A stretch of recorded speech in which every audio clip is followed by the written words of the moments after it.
আসসালামু আলাইকুম। আজকে একটা কথা শেয়ার করার জন্য আসলাম।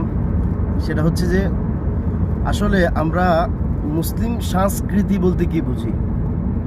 আমরা আজকে কিন্তু অনেক মুসলিম সংস্কৃতি থেকে দূরে সরে গেছি। যেমন আগে দেখতাম, আমি যখন ছোট ছিলাম, আমার বয়স বেশি না, খুব অল্প সময়, কিন্তু মুরব্বীদের কাছ থেকেও শুনেছি। আমার অল্প সময়েও আমি ছোটবেলায় অনেক কিছু দেখেছি। তো সেগুলোর মধ্যে হচ্ছে যে আমাদের মধ্যে অনেকে লাইলাতুল বরাত, লাইলাতুল কদর, তারপর মহররম, ফাতিহা ইসদম, এরকম অনেকগুলো দিবস পালন করত। রাত্রে জাগরণ থাকতো আর ইবাদত বন্দি করতো, মসজিদে মাহফিল জিকির আজকার করতো, সকালে একে অপরের বাড়িতে যাইতো, বা এইগুলো উদ্দেশ্যে নিজের বাবার কবর জিয়ারত করতো, আত্মীয় স্বজনের কবর জিয়ারত করতো। এই সংস্কৃতিগুলোর মানে উদ্দেশ্য করে এই সময় এই কাজগুলো করতো। কিন্তু এই যাবৎকালে কিছুদিন ধরে আপনার কিছু আলেম ওলামা এগুলোকে নাজায়েজ বলাতে এগুলো অফ হয়ে যাচ্ছে।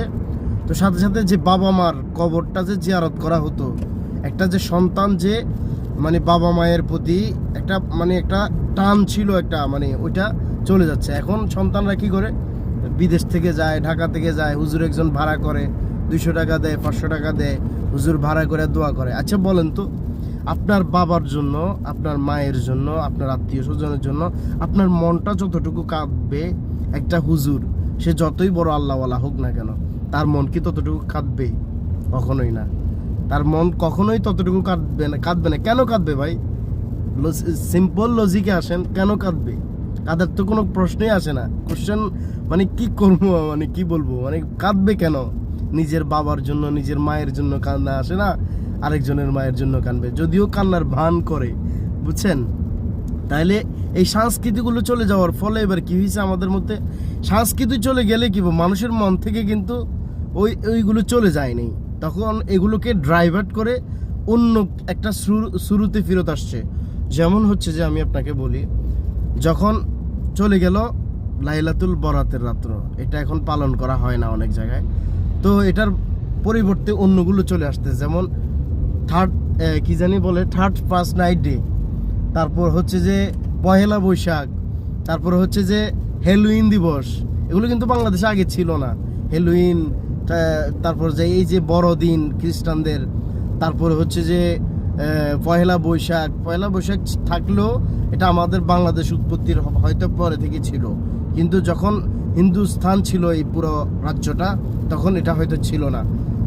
ভারত উপমহাভারতের মধ্যে এগুলো ছিল না। তো যেটা বলতেছিলাম, তো আমাদের থেকে যে সংস্কৃতিগুলো চলে যাচ্ছে, মুসলিম সংস্কৃতি, আসলে মুসলিম সংস্কৃতি বলতে আমরা কি বুঝি? মানে মুসলিম সংস্কৃতি, মুসলিমদের একটা কালচার আছে, আওয়ার মুসলিম ন্যাশনাল কালচার। ওকে, ওই কালচারটা কি?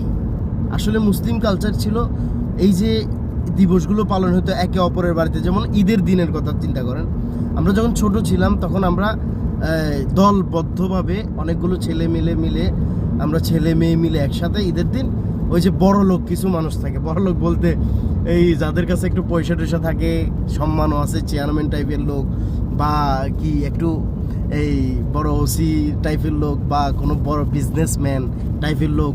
তো ওই রকম মানুষগুলা যখন ঈদের সময় বাড়িতে আসতো, আর তাদের কাছে থাকতো নতুন নোট। এই নতুন নোটটা হচ্ছে যে এরকম যে 10 টাকার অনেকগুলো নোট নতুন, বা 5 টাকার অনেকগুলো নতুন নোট। আমরা যাইতাম, তাদেরকে সালাম করতাম, তারা আমাদেরকে এক একটা করে নোট দিত। মানে অনুভূতিটাই ছিল আসলে, কি বলবো, এটা বলে বোঝানোর মতো না, এরকম একটা অনুভূতি ছিল।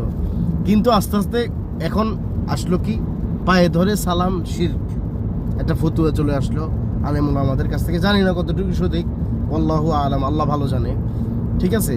তো এই ফতুয়া আসার পর থেকে এই সালামটা উঠে গেছে, মানে একেবারেই উঠে গেছে। এখন মানুষ লজ্জাবোধ করে আর অহংকারী হয়ে উঠেছে মানুষ।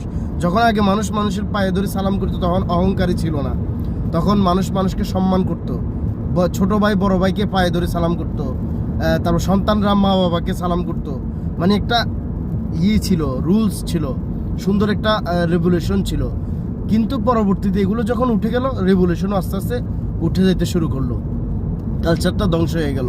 তারপর যে এখন ঈদের সময় কেউ কারোর বাড়িতে যায় না, দেখি ছোট ছোট বাচ্চারা ওরা ঈদের নামাজ পড়ে এসে ঘরের ভিতরে শুয়ে থাকে, আর আমাদের সময় আমরা এত এখনো মানে আপনারা বিশ্বাস করবেন কিনা জানি না, এই বছর আমরা 3 বন্ধু মিলে, আমার এক বন্ধু সেনাবাহিনী আছে, আমার চাচাতো ভাই, আমি আছি, আমার একজন মামা আছে বা চাচাতো ভাই আছে, ও মাদ্রাসায় পড়ে, তো আমরা 3 জন একসাথে এই ঈদেও ইনশাল্লাহ আলহামদুলিল্লাহ আমাদের আশেপাশের বাড়িগুলোতে গেছি, মুরব্বীদেরকে সালাম করছি। আসলে মুরব্বীরা যে একটা দোয়া দেয়, একটা হাসি দেয়, এটা মানে কি বলে বোঝানোর মতো না, ঠিক আছে?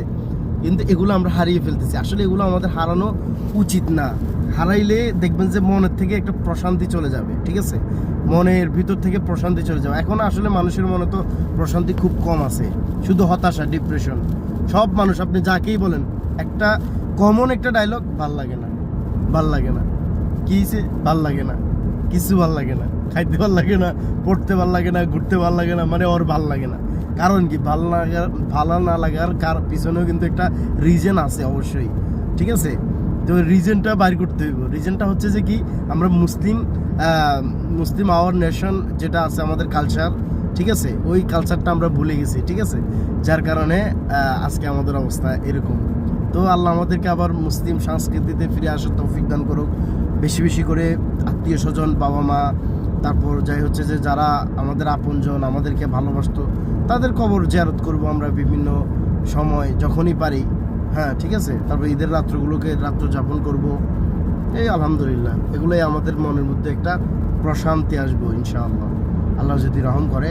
প্রিয় হাবিব সাল্লাল্লাহু আলাইহি ওয়াসাল্লামের উসিলায় আল্লাহ আমাদের সকলকে প্রিয় নবী সাল্লাল্লাহু আলাইহি ওয়াসাল্লামের প্রিয় আশিক বানাক এবং আল্লাহর সকল হুকুমগুলোকে সঠিকভাবে পালন করার তৌফিক দান করুন। আমিন। আসসালামু আলাইকুম।